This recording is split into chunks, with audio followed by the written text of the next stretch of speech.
जय श्री कृष्ण मित्रों, कैसे हैं आप सब। मैं सोनी शरण आपके साथ आ गई एक जीवन को नया खुशहाल देने के लिए। कहते हैं ना कि जब आप किसी के विचार को सुनते हैं और अपने जीवन में अमल करते हैं तो आपकी जीवन में खुशहाली आती है। तो मैं अपने जिस भी सेशन में बात करती हूँ वो लोगों के भले के लिए। आज हमारे वेदों में, पुराण में जो बातें लिखी होती हैं उन चीज़ों को अपनाने की ज़रूरत है, उन्हें समझने की ज़रूरत है। तो आज मैं जो बताने जा रही हूँ आपको कि अगर घर में विषैले जीव, सांप, बिच्छू अगर ज़्यादा आते हों या कीड़े मकोड़े घर में ज़्यादा निकलते हों तो ये किसका प्रभाव है। पहला प्रभाव तो शनि का है, दूसरा प्रभाव राहु का है। और ऐसे में कभी कभी ये बहुत बड़ी घटना भी हो जाती है। तो इसके लिए सबसे सर्वोत्तम उपाय क्या है? इसके लिए सबसे सर्वोत्तम उपाय है कि हम लोग घंटा नाद करें। जो घंटी होती है, पूजा में बजाने वाली जो घंटी होती है, जब भी आप सुबह उठें सबसे पहले आप अपने पूजा घर में भी जाते हैं तो सबसे पहले घंटी बजाएं। घंटी बजाने का अर्थ क्या है कि इसकी ध्वनि से हम किसी को जगाते हैं। आपने देखा होगा ना कि माताएं, बहनें जो पैरों में पायल पहनती हैं, एक समय होता था कि जब वो लोग सुबह ही उठ जाती थीं तो पैरों में पायल की नुपुर से, आवाज़ से विषैले जीव दूर भागते हैं। तो सबसे पहली चीज़ कि हमें घंटा नाद करना चाहिए। इस घंटा नाद के कारण कभी हमारे घर में विषैले जीव प्रवेश नहीं करते। और दूसरी चीज़ें ये हैं कि यह बहुत बड़ा विज्ञान भी है कि भगवान के अवतारों में, भगवान विष्णु के अवतारों में एक अवतार वामन का हुआ था। जब भगवान ने वामन का रूप लिया तो उन्होंने, वो राजा बलि के द्वार पर जा रहे थे, तो ऐसे में शेषनाग को बहुत दया आई कि भगवान ने एक बालक का रूप ले लिया है और उन्हें धूप लग रही है। तो उन्होंने अपनी छतरी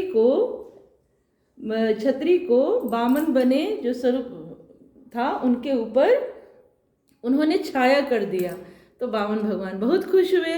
उन्होंने खुश होकर शेषनाग से कहा कि मैं तुम्हारी इस कार्य से बहुत खुश हूँ, तुम मुझसे कुछ मांगना है तो मांग लो। तब शेषनाग ने कहा कि हे वामन भगवान, आप मुझे कोई वर देना चाहते हैं तो ये दीजिए कि हमारे जाति में बहुत उदंड भी ऐसे विषैले जीव हैं जो दूसरों को नुकसान पहुंचाते हैं। तो जहाँ भी आपकी तस्वीर रहेगी वहाँ पर ये सर्प, विषैले जीव कभी उस घर में प्रवेश नहीं करेंगे और उन्हें कभी सताएंगे नहीं। तो वामन भगवान बहुत खुश थे और खुशी में उन्होंने ये वरदान दिया कि जहाँ भी वामन भगवान की तस्वीर होगी, आप अगर आपके घर में ज़्यादा ये परेशानी है कि हमेशा सांप घर में प्रवेश कर जाता हो या विषैले प्रवेश कर जाता हो, जब व्यक्ति उसको मार देता है तो ये भी एक तरह का पाप ही है, लेकिन प्राण बचाने के लिए तो करना ही पड़ता है।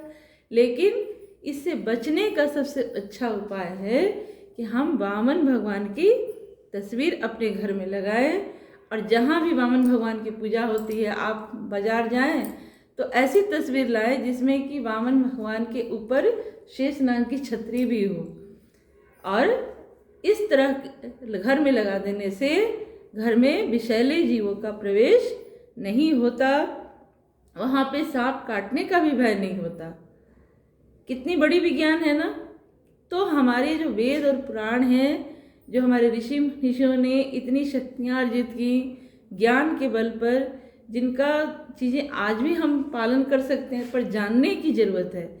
तो अगर घर में ज़्यादा इस तरह की परेशानी हो, आपने देखा होगा कि पशुओं के गले में भी घंटी बांध दी जाती है ताकि उस घंटे नाद से जहाँ तक हो विषैले जीव उन तक ना आ पाए और उन्हें काट ना पाए। यह एक बहुत बड़ा विज्ञान है घंटा नाद।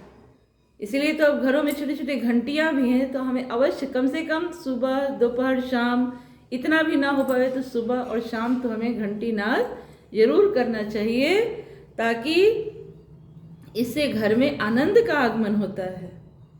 आपने देखा होगा ना, जब घर में बच्चे की जन्म होती है तो लोग बधाई करते हैं, खुशी मनाते हैं। उसी तरह हम लोग घर में दिन की शुरुआत करें तो घंटा नाद से करें, यानी घंटी बजाएं। पहले तो घंटा होता था, मंदिरों में भी घंटा होता था, अब घर में घंटी है तो घंटी को ही बजाएं और अपने घर को खुशहाल बनाएं, विषैले जीव से मुक्त करें। आपको ये बातें अच्छी लगी हों तो आप इस बात को अमल करें और खुशहाल रहें, खुश रहें,